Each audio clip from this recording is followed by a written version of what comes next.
It's been a rough couple of weeks for Ron Paul. His top-tier seating has brought new scrutiny to some of his old writings. He is now a big enough threat to draw near unanimous dismissals from opponents. He's unelectable. You need to think very long and hard about and casting your vote for Congressman Paul. One of the people running for president thinks it's okay for Iran to have a nuclear weapon. I don't.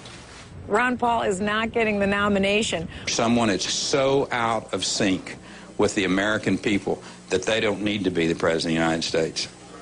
Could you vote for him? No. Through it all, Paul's fervent support in Iowa has not wavered. He is marching on, dropping major cash for ads in New Hampshire and South Carolina, and he's confident enough about Iowa to spend this weekend at home in Texas. I spoke to the congressman earlier this morning.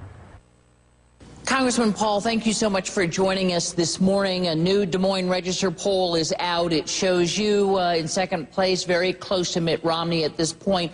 Another figure that caught our eye goes back to what so many of your colleagues on the campaign trail have been saying about you this week, and that is that you are unelectable. That has been quite the word when they talked about you this week. And in this poll, 29% of likely Iowa Republican caucus goers also found you the least electable of all the candidates. Why is that? Well, maybe it's not true.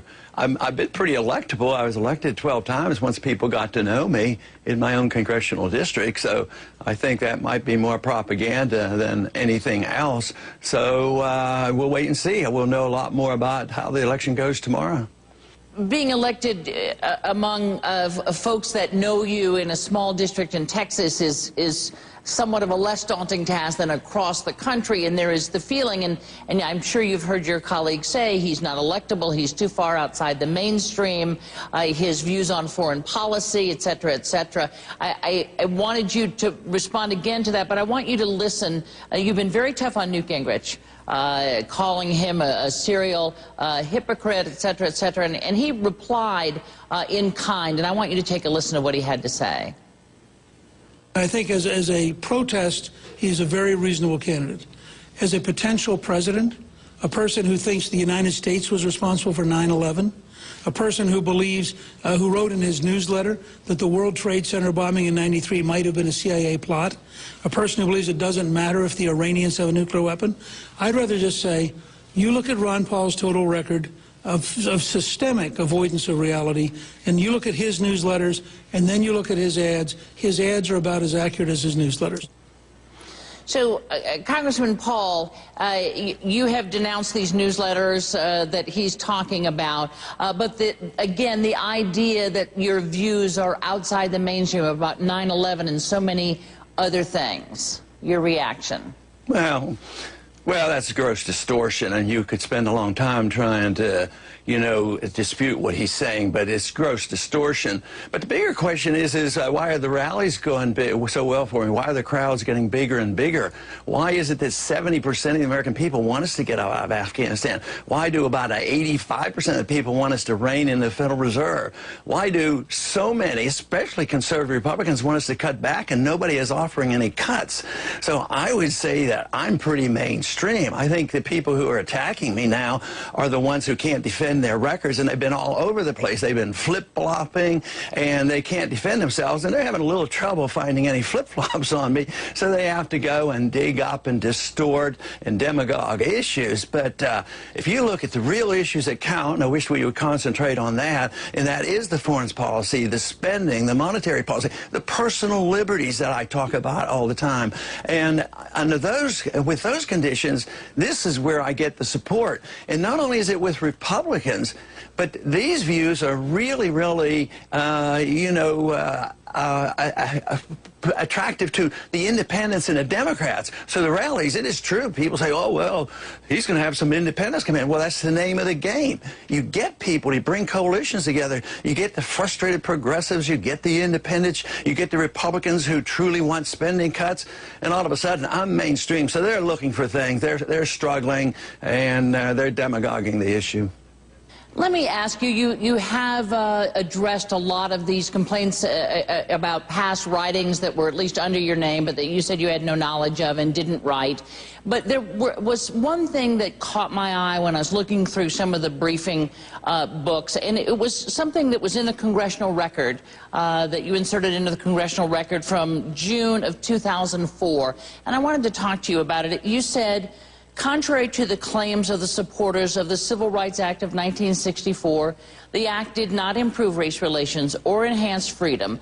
Instead, the forced integration dictated by the Civil Rights Act of 1964 increased racial tensions while diminishing individual liberty. So my question to you is, whose individual liberty did it diminish, and do you think the country would have been better off in terms of race relations without the Civil Rights Act of 1964? Well, we could have done it in a better way, because the Jim Crow laws obviously had to get rid of, and we're all better off for that, and that is an important issue, so I strongly supported that. What you don't want to do is undermine the concept of liberty in that process. And what they did in that bill was they destroyed the principle of private property and private choices. So if you do this, all civil liberties are protected by property rights, whether it's your TV stations, that's a piece of property, whether it's a newspaper, whether it's a church building, or whether it's the bedroom. This is something that people don't quite understand, that civil liberties aren't divorced from property. So if you try to improve relationships by forcing and telling people what they can do, and you ignore and undermine the principles of liberty, then the government can come into our bedrooms, and that's exactly what has happened. Look at what's happened with the Patriot Act. They can come into our houses, our bedrooms, our businesses, and so the principle of private property has been undermined, and it was started back then. But they can't twist that and say that I was against or favor Jim Crow laws or anything else. I mean, it's the government that causes so much of the racial tensions when you look at anything from slavery on down to segregation in the military and the Jim Crow laws. And right now, the real problem we face today is the discrimination in our court system, the war on drugs. Just think of how biased that is against the minorities. They go into prison much way out of proportion to their numbers. They get the death penalty out of proportion to their numbers. And if you look at what minorities suffer in ordinary wars, whether there's a draft or no draft, they suffer much more out of proportion. So those are the kind of things of discrimination that have to be dealt with, but you don't ever want to undermine the principle of private property and private choices. In order to solve some of these problems, you need to repeal the very, very bad laws that governments have propagated over the many centuries, because it is the government so often that institutionalized segregation and slavery and all the other things. So the understanding of private property would solve our problems, and we indeed need to look at the war on drugs if anybody cares about the abuse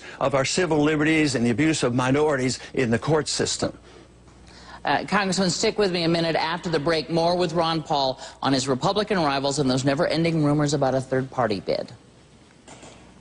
Back to the Republican presidential candidate Ron Paul. Congressman, on Iran, a lot of your colleagues on the campaign trail have said this idea that it's okay for Iran to acquire nuclear power, which they say you have suggested is no big deal, is one of the huge things that they hit you on. We're now learning that scientists in Iran have produced the country's first nuclear fuel rod, this according to Iran itself. Does nothing give you pause about a country like Iran, which is an enemy of the United States, basically, acquiring nuclear weaponry?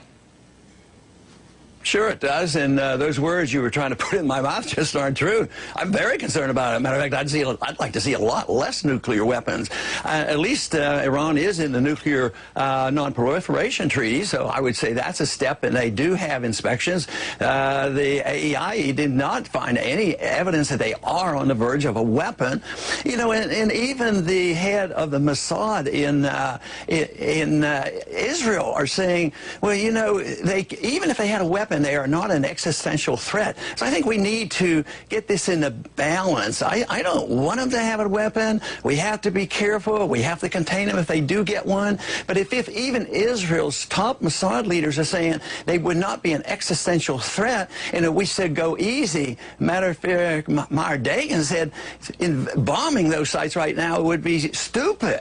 So I would say that we just need to be more cautious. I think if we overreact and participate in bombing Iran, we're looking for a lot more trouble. We went into Iraq carelessly. We don't need a war in Iran carelessly. So this is my argument. But to say that I don't care, that's just not fair. Okay, let me move you on to politics, since that's we're kind of in the political world right now here in Iowa. You have not precisely ruled out a third-party bid. I'm wondering if some of these attacks on you that have been out there for the past 10 days have given you any pause about staying inside the Republican Party. I haven't even thought about it, except when people like you keep asking me about it, because I have a race going. I'm essentially tied for first place, and why would I even consider doing anything like that? But I don't like absolutes. I don't want to say I will never do so-and-so, but I have no plans in doing it. We're doing very, very well, and people should just be a little bit patient. You know, on Tuesday we're going to find out a lot more about the future of this election.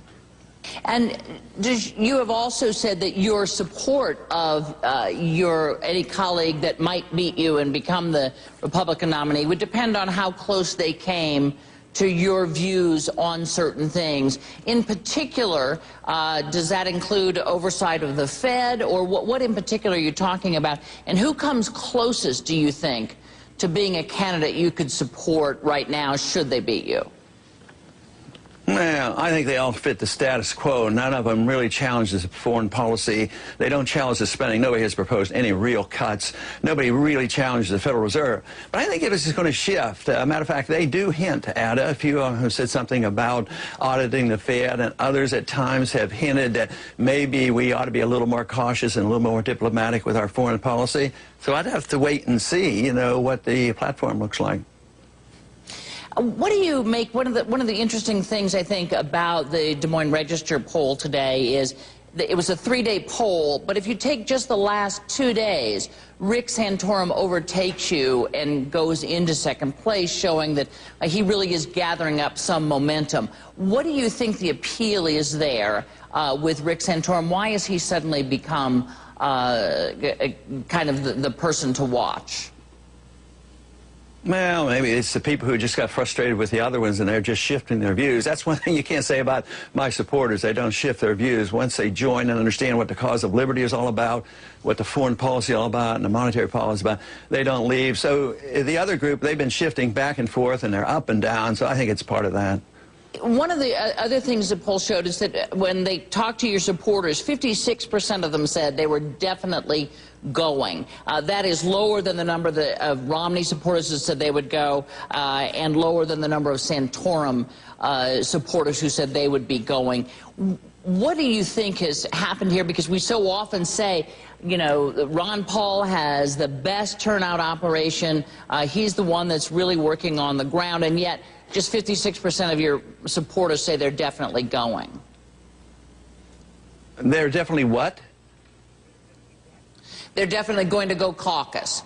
56% of people, of likely caucus goers, only will say that they're definitely going. So in other words, more than 40%, 44% say they may not go. I wouldn't bet too much money on that kind of a statistics. I mean, we have the names and telephone numbers and the enthusiasm, so I don't think, only Tuesday's going to tell you how that's going to work out. We're pretty optimistic about getting our people out. Give me a prediction here in our last 30 seconds, Congressman. Are you going to pull this out in Iowa? And if you do, what does it mean for the future of your campaign? I have no idea what's going to happen. I may come in first. I may come in second. I doubt if I'll come in third or fourth. And the future of the Campaign for Liberty will always be ongoing, and I think we're going to have a good showing. We already have had. and we're doing quite well in New Hampshire. So I would say that the momentum for the cause of freedom in this country and restoration of the Constitution, a sensible foreign policy, and addressing the Federal Reserve and our economic crisis and spending, I would say the people are with me on this, and the momentum is going to continue regardless of exactly what happens and what place I am on Tuesday night. Congressman Ron Paul, thanks for joining us. We will see you a little later here in Iowa.